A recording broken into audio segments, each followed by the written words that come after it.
Donatelli, and I made this video to show you the technique that we use in chemistry to solve problems.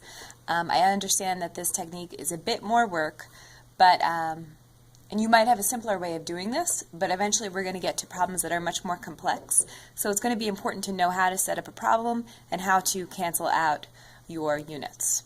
So the very first thing is when we're doing a problem, you always have to write down your given first, okay? And in this particular problem, our given here is 3 moles, okay? And our unknown here is atoms. So I write it just like this. Okay. Now for our conversion factor, we need to know what the relationship is between mole and atoms. And the relationship is 1 mole is equal to 6.02 times 10 to the 23rd atoms. Okay? And we can write our conversion factors both ways. So I'm also going to write it this way as well.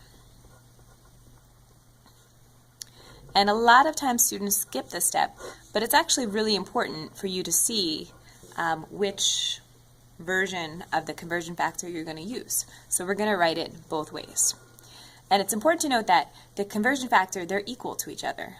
So just like I could say 1 dozen is equal to 12 donuts, or 1 foot is equal to 12 inches, conversion factors are equivalent.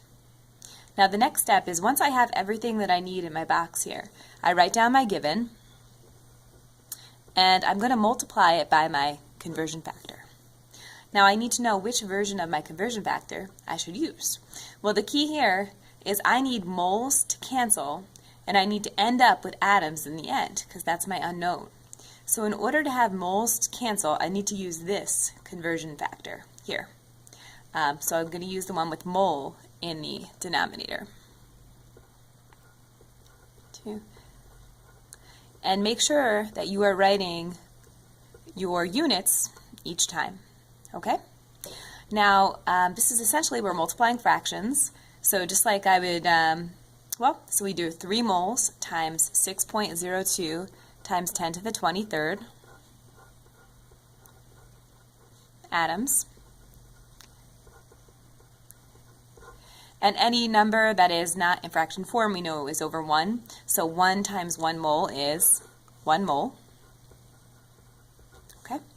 And then we do 3 times 6.02, and we get 18.06 times 10 to the 23rd. Now, the reason why we could do this is because I don't have an exponent over here.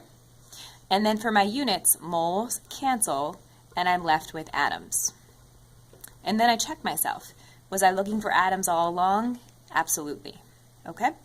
The worst thing that you could do is solve your whole problem and then just put atoms on the end here because you were looking for it all along. Make sure you're tracking your units through each step of the problem.